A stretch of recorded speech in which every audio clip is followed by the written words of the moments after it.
How you doing? Nice to see you. Welcome to England. How you doing? Nice to see you.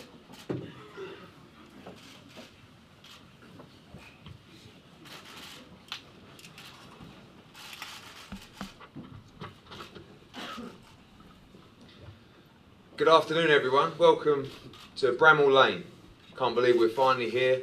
Lots of work behind the scenes the last few weeks, months, years to enable Kell Brook to fight at this football ground. Obviously a big Blades fan, something that he's been asking me to deliver for many, many years, and what a fight to welcome to Bramall Lane on May the 27th, live and exclusive on Sky Sports Box Office and Showtime in America. I believe, well, I think I know, the best fight in the 147-pound division. I think one of the best fights in world boxing. The IBF welterweight world champion Kell, the special one, Brook, against the undefeated American Errol the Truth Spence. It's an absolutely mouth-watering clash. And before we hear from everyone on the table, I'm going to pass over to Head of Sky Sports, Adam Smith, to say a few words. Thanks, Eddie. Well, boxing's flying at the moment, isn't it? With Tony Bellew's incredible win over David Haye the other week. We moved to Manchester this week for the huge Crawler and Ares rematch. We've of course got Anthony Joshua and Vladimir Klitschko in front of 90,000 at Wembley. You know, what about 25, 30,000 here at Bramall Lane at the end of May? I think it's a wonderful matchup, first and foremost. You know, when Eddie told me this was going to happen, I was absolutely delighted. You know, Kell Brook, who's done everything that's been asked for him, a wonderful fighter for so many years. He took the plunge, he went in with Gennady Golovkin, and I think he did terrifically well that night.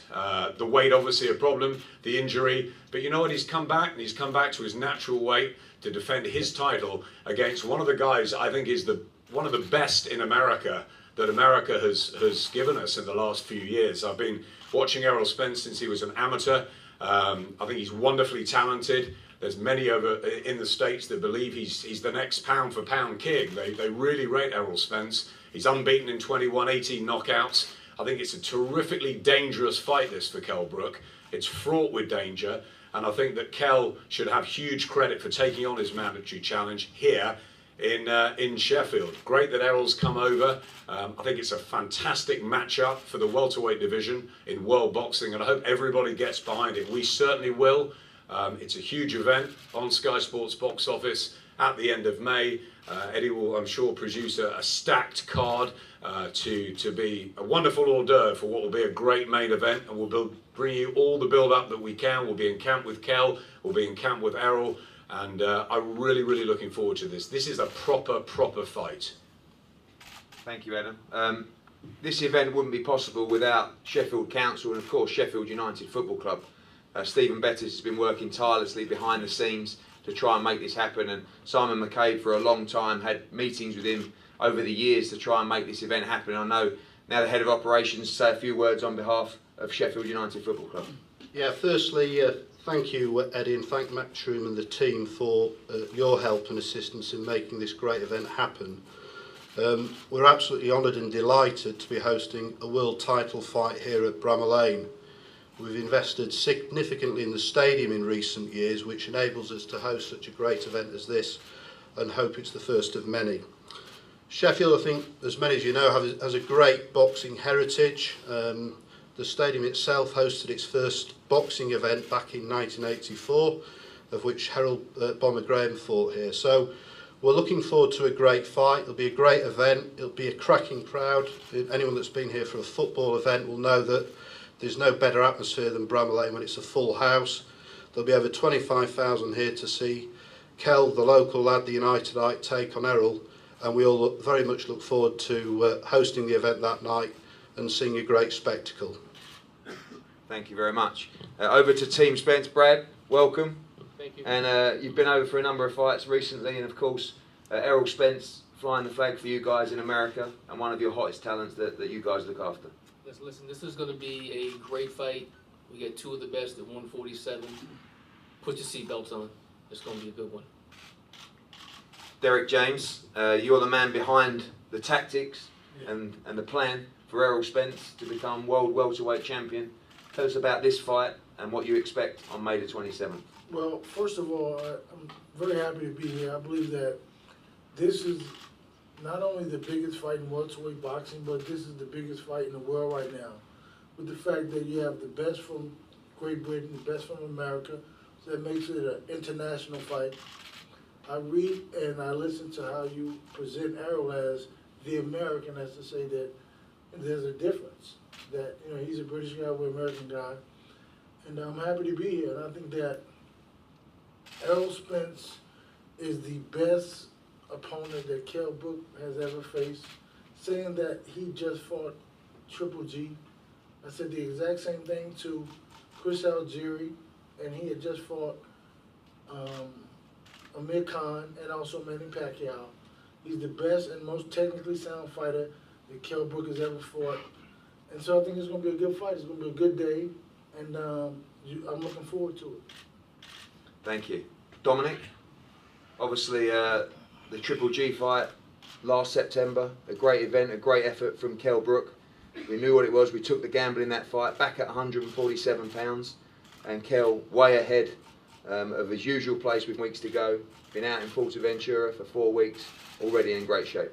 I mean, we all watched the Triple G fight at the last weekend, and for me, you could see after being in the ring with Kell, there was something missing in that fight. You know, Kell had knocked the stuffing out of him, and he wasn't the same fighter. I don't think everybody gave Daniel Jacobs a chance in that fight. And, you know, watching Daniel Jacobs, you could see he picked a bit off Kell, switching, rolling, moving, grabbing, holding, got through that fight. A lot of people thought he won that fight. Yet, apart from the eye injury, you know, he didn't really make a dent on Kell apart from that. And I think if Errol Spence is coming over here with the idea that he's going to make a dent in Kell Brook, he better rethink his game plan. Kell Brook is a very technical, sound fighter. You know, he's the best we've got. He's been in with bigger guys. And he was the first one to take on Golovkin, show people the blueprint how to beat him. And, you know, Daniel Jacobs nearly came close to doing that. I'm not too sure that Errol Spence is the best at 147 in America. I think there's other fighters high class in front of him. But he's coming over here. He's taking his chances, you know. And we'll see how he goes on. We've got a DVD of his fights. We'll analyse everything. He's a southpaw. Kell loves fighting southpaws. He's very good against southpaws. For us, it's actually easier than orthodox fighting. So, you know, we've got 9-10 weeks left. Kell's well in front of his training plan. He's well on his weight target. He's looking good. He's looking strong. We've just come back from Fuerteventura. Done 5 weeks out there. I've had a great time. Put some serious work in. Kell's dropped some good weight. Got himself in a good place. And it's just a case now of lining up the sparring partners and getting the graft done. And that's what we intend to do. And, you know, when they step in the ring in Sheffield, just like we did all those years ago in '84 when Errol Graham boxed here, boxing an American, I'm sure that Kell Brook will come out victorious. I think Errol Spence will learn a lot. He's still got time to come back and maybe challenge other guys in the division, Thurman or Garcia or something like that, and pick himself back up again. But I don't think on the 27th it's going to be his night. Errol, welcome, welcome. The Truth, they call you, and I guess May the 27th is your moment of truth, challenging for your first world title against Kell Brook. Definitely. This is a fight that I've been wanting. I've been waiting for a long time. You know, it's been a lifelong dream of mine since I started boxing. I finally get my opportunity. And like I said before, I'm coming here to take the title. No ifs, ands, buts about it. Kell Brook is a good fighter, but I feel like I'm a better fighter than him, and I'm the best fighter at 147. Obviously, there was talk of him moving up. Many felt that he wouldn't defend his title at 147, but glad he has stayed there, and now the fans have, I believe, the best fight in world boxing. Definitely. I mean, that's what I want. A true champion want to take the title from the champion. You know, you don't want to take the title from somebody you have to fight because a champion vacated. You know, I want to fight the champion, and I want to beat the champion so I can become a true champion. And that's what true champions do. Kell Brook, the dream is here. Bramall Lane, your city, your club, your time to defend your world title in front of a packed out Bramall Lane. May the 27th, Errol Spence. There was no vacating this title for you. There were no vacating for me. First of all, I'd like to thank you, people behind Sky, Sky backing me and getting it across the line to get it at Bramall Lane. You know, when I was 6-year-old, my uncle Johnny did take me down to this, to the ground and said, one day you're gonna fight here and defend your world title. you know, and it's come true, you know. So I'm overwhelmed that I've finally got it across the line this fight, you know. But I'm so happy, like I said, and it took me so long to get this world title, you know. The team around me were telling me to move up in weight, you know, but it's been too hard to get to become IBF world champion. So, you know, you got to come here, you got to come to my backyard and take it. Like I had to go over to, you know, to Sean Porter's backyard and take it away from him. The fact is, you know, all these Americans, we've seen it before with Jeff Lacey, there's a lot of hype in it, you know. He seems to, you know, he's looking the part, you know, but he's fighting, you know, Algeria was a, you know, not a big puncher, a 10 stoner coming up, and you're fighting a 50-odd-year-old man in that, you know, the Italian guy. You know, he's never ever fought an animal like me, you know, who you know, so determined to, you know, become great and wipe out the division. You know, after I've beat Spence, I want the Thurman of the world and unify all this division. That's what I want to do, Ed. Of course, when we had the conversations, there was talk of moving up to 154 pounds.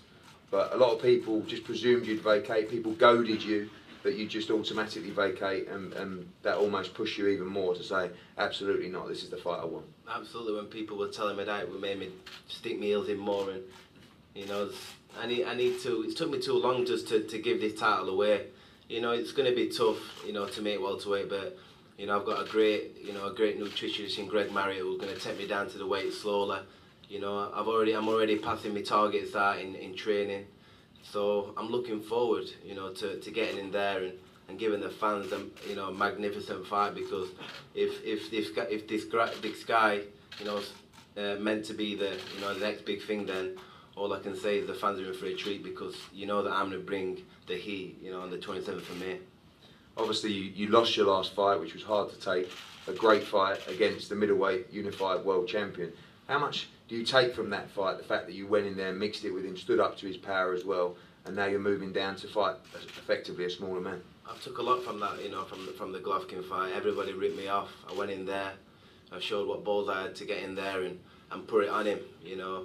You know, it bust me out in the second round, but I still stood there, and I stood in the middle of the ring, and you know, I had it out with him. You know, I learned a lot from that, because he's a huge puncher, and I believe me making welterweight, I'm the biggest welterweight out there. So I believe that I'll be bullying these guys. I believe that I'm gonna be so strong, fit. You know, because when I do have to really grill myself to make that welterweight weight and put the weight back on healthfully, I'm like a beast in that ring the day after. So I'm looking forward to chucking some chocolate brownies at Spence. I'm looking forward to it, you know. And the only one truth in this fight is Errol's going to get beat. Adam, I know you sure you've got some questions for the gentleman at the table. Yeah, Errol, obviously you've had a really sweet rise up to this point. What makes you believe that you can, obviously the Golovkin fight apart, really become the first man to beat Kell Brook? What is it in your arsenal that makes you different to everyone else he's fought? I believe in my skills. You know, I've been in there and I sparred with a lot of great fighters, Floyd, Lamont Pearce, and Sean Porter, and I went toe-to-toe and tick for tack with the best of them. You know, I believe in my skills, I believe in my ability, I believe in my coach having a great game plan and coming in to win. What did the great Floyd Mayweather say when you worked together?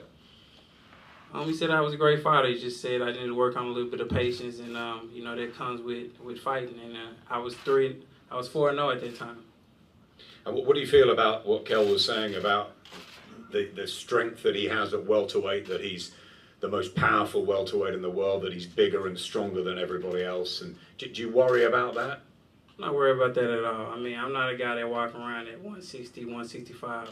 I get up to 170 and the high 170s too. So I'm strong, I'm fast, I hit hard too at welterweight too, so I'm a big welterweight too.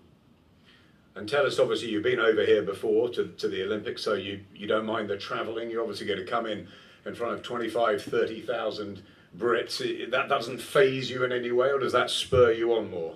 Don't faze me at all. It's all motivation. You know, I've been over here 3 times as an amateur, but it's going to be totally different as a pro.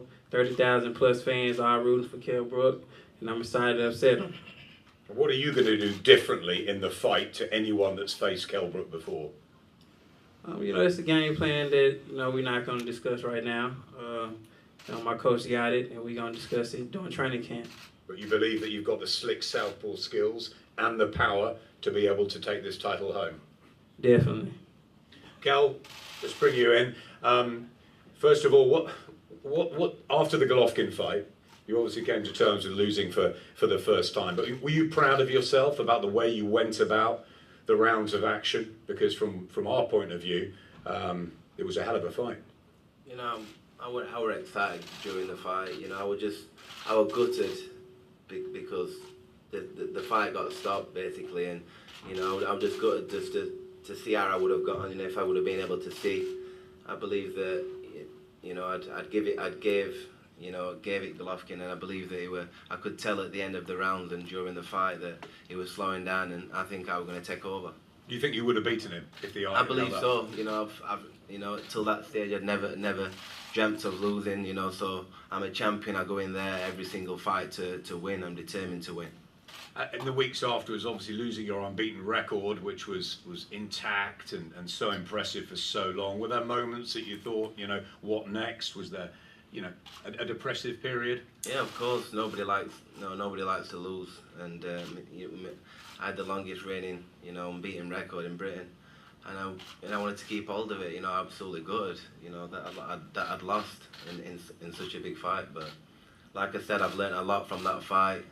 And I want blood. I want the truth blood. I know you've only seen snatches of the fight with Danny Jacobs at the weekend, but do you believe maybe that Gennady Golovkin won't quite be the same again since you've shared a ring together? You know, nobody's been going the distance with him. You know, so I believe that I did knock the stuffing out of him in that fight. You know, I think I put the blueprint out there. You know, and I remember watching bits of footage, and even Jacobs mentioned that his friend were on the phone to him saying Kell Brook's upsetting Golovkin and, you know, everything else. So I believe that they went in there knowing that he's not invincible, which, you know, it were a close fight and they went the distance. A great deal's been made about your weight. Obviously, you're saying that you are the biggest, strongest welterweight in the world, but there were people that thought you should maybe go back at light middle because of obviously fighting at middleweight.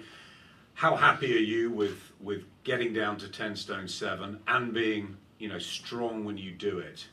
I'm definitely not happy about it.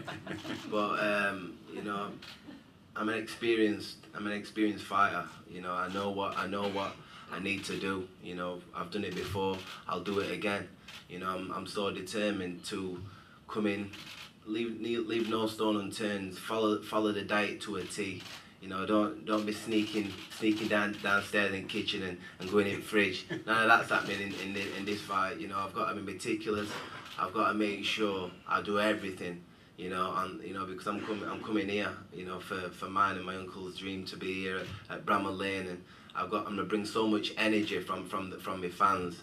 You know, it's going to be a fantastic night for everyone in Yorkshire. Is that as much a motivation for you that it's here at Bramall Lane outside in front of your people than it's against Errol Spence, this brilliant American? It's brilliant American, yeah. We're gonna see how brilliant he is, but if he's as brilliant as he says he is, he's gonna bring out the best in me. I'm gonna draw so much energy from all the fans here. It's gonna be a fantastic, spectacular night. So. The fans are going to get a fantastic treat on the 27th of May. You've always liked being up against it, you know, the underdog with Sean Porter out in the States. I think Eddie was saying that the bookies are making Errol Spence favourite here. Does that spur you on? Do you relish those opportunities? Of course I do. You know, everybody's got their own opinion. You know, nobody's really seen the real Kell Brook, and I believe we're going to get it the 27th of May. You know, I think. This is my time. This is to go out there and show exactly what I've got. You know, I'm gonna need everything in this fight, I believe.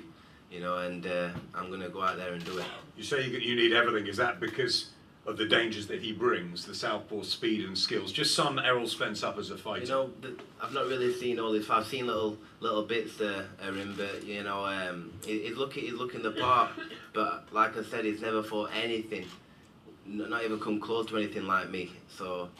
We're gonna have to see. He could spar with Mayweather and all these. That's sparring. When you get under here and every one of my fans wants his blood and it's a proper fight, that's when we're gonna see what he's made of when I hit him on chin with one of these. That's what's gonna happen. I want to change.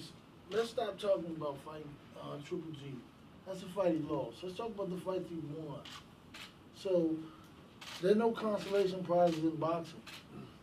So, but if you keep talking about a fight that he gave a good effort in, that's giving him a consolation prize. Sugar Ray Leonard moved up to fight Marvin Hagler and beat him. Sugar Ray Leonard moved up to fight Daniel Lalonde and beat him. He can keep talking about that. Let's not talk about if y'all giving him a victory for taking the fight, giving him a victory for getting stopped in a fight, the reality of it is that he did not win a fight. So nobody ever talks about the fights that they lose. So let's not talk about the fight that he lost. He's in a bigger fight now than he had then. Just because that guy was a bigger guy means nothing. He was slow. He had slow feet. And So he- basically, we and can draw comparisons to Leonard Bundu No, when Cameron was a 40-year-old has-been Well, passed-up fighter. we're not We can talking- draw but he comparisons beat all day Bundu. long. He beat Bundu. It makes a difference. We're not talking. We didn't. You can win you can lose I didn't against a mention- good guy, I didn't and you can mention beat a that. rubbish guy. It's I the didn't- same. I didn't mention. It's the Bundu, same. So man. Leonard Bundu, we can take nothing from it. I didn't People were mention- raving about that victory, but it doesn't mean anything as much as it I means haven't Golovkin. mentioned it. I haven't mentioned No, it. but I have. But what I'm saying is this is that. So we're not talking about Golovkin. We're talking about Kell Brook Not and about- Spence. That's all we need to talk Also about. We about don't the need to fact waste that time. We've talked he about that quit in the fight. fight with Triple G. He quit in the fight with Triple G. The fight was over. He didn't say no. Don't stop the fight. No, I didn't quit. I stopped the fight. I know Stopped you the stopped fight, and luckily I Right, did you because need to Spence, realise, yeah. Spence was going to get his chance. Coming over here. Spence you was can going to have get a his look at chance to take this yeah? belt. This is what you're going to do. Look at it. This is staying here. got You're you. getting I got some of you. this. I'm knocking you out. I promise. We're gonna see I promise you're gonna be a man. I promise you're gonna be a man. Alright, watch what happens when I get my hands on you, I don't bro. even know what a chocolate. What is a chocolate brownie? What is it? One of these, there. That's- Watch what happens. Chocolate brownie. You named it that? The one true fizz. You're That's gonna so get lame. beat. That's Chocolate the truth. brownie. That's the truth. You're gonna You get get beat. cootie points for that? Hey, come on, man. This is mine. It's staying here.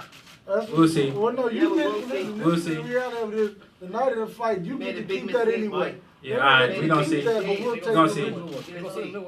Yeah, they're gonna Have a send good the new look one at out. this. Have a good You look. can Go and keep go that. sightseeing They're around gonna Sheffield send the new because one out. that's all you're going to go away with. Sightseeing, not this. Understand that, yeah?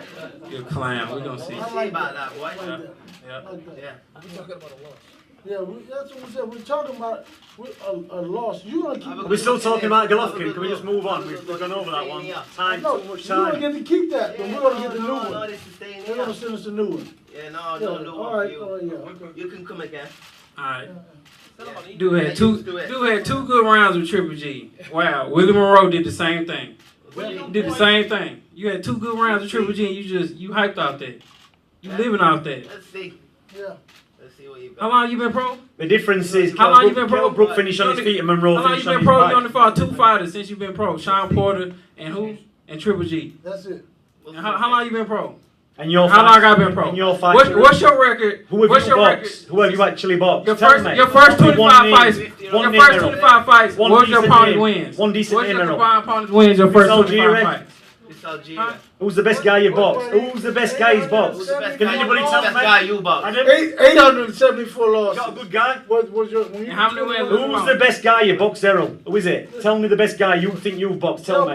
Who is the best guy? Chris Algieri. Right, that's your best guy. I All right, stopped him. that's your best guy. Our best guy, Wanna do our 12 best rounds guy, each apart term? from I stopped him. Golovkin, in the fight that we won was Sean Porter. That's our best guy, right? And you beat Chris Algieri. Chris Algieri, a 10 stone light welterweight guy.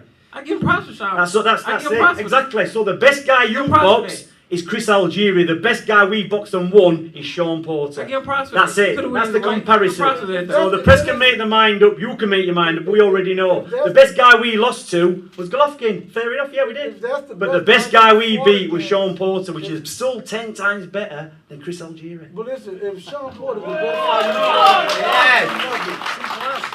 that means nothing. That means nothing. We're gonna find out. Yeah, we will. We definitely gonna find out. We will find Took out. you long enough. I'm the Southpaw Slayer. Took you long enough. I'm the Southpaw Slayer. That's right. That's your new name now? Southpaw never gonna distance for me. Alright, we gonna see. That's, Yeah, you we're don't gonna know see bitty, them, yeah. little bitty small guys. You for real, man? Come on now. Come on. That means nothing. No, let's see. Mike Tyson was a killer until he went into a boxer, I come huh? back. Alright. Wasn't he? We're not thinking of moving up to a Roy weight. Foreman wasn't killing till We're not thinking of heavyweight. We're just talking about this one welterweight. That's what I'm talking about. When you show your muscles like that, muscles mean nothing. You can't put muscle on your chin. This is not a flex. You can't put muscle on your chin. You can't do that. I know you can. Yeah. We didn't listen. We like the fact that you can fight, that you are a good fighter. It means nothing to beat somebody who can't fight. It means something. And Errol's had plenty of experience of that. Plenty. It means He's something. had a couple of fights like that. 8 fights in a year. You fought somebody with 185 losses. In America, they wouldn't even sanction a fight like that. Oh, I think they would. I've seen some bad fights in America. 185 losses, that guy would not be allowed to box. 185. Listen, when you look at it like this, when you were 21-0, your opponents had 874 losses. Right? You've done the numbers, yeah. So listen, if you divide that up. You weren't an accountant in a previous occupation. If you divide that up, that means there were 13 figures. wins and 40 losses per person. 13 victories, 40 losses. How did you make it to this point? That's why it took so long, because you all decided forever to fight a legitimate fighter. Who was a legitimate fighter? I don't know. Okay. I'm waiting. You're a boxing coach and a trainer, you don't know. Huh? I said you're a boxing coach and a trainer and you don't know what a legitimate fighter is. I said We've already done the comparison. I said the comparison was Chris Algieri and Sean Porter. That's it. That's in the past. No, that's what we're talking about. The best fighters that they both face. We're not talking about that. The best wins, his best win by his own admittance is Chris Algieri, who was coming up from 10 stone. Our best fighter is Sean Porter. If we put Sean Porter in with Chris Algieri, who would win? We don't know. We don't know. But that doesn't mean because Sean Porter's going to beat up Chris Algieri or Chris Algieri's going to beat Sean Porter that it's going to make a difference in this fight. We're talking about their best opponents. That's what we're saying.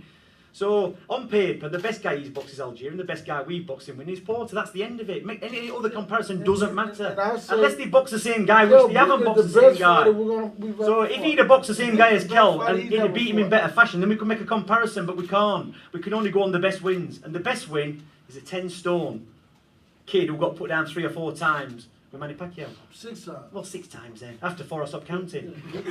So if that's your best, fair enough. Great, bring it on the night and we'll see. Pacquiao could knock him Simple out. as that.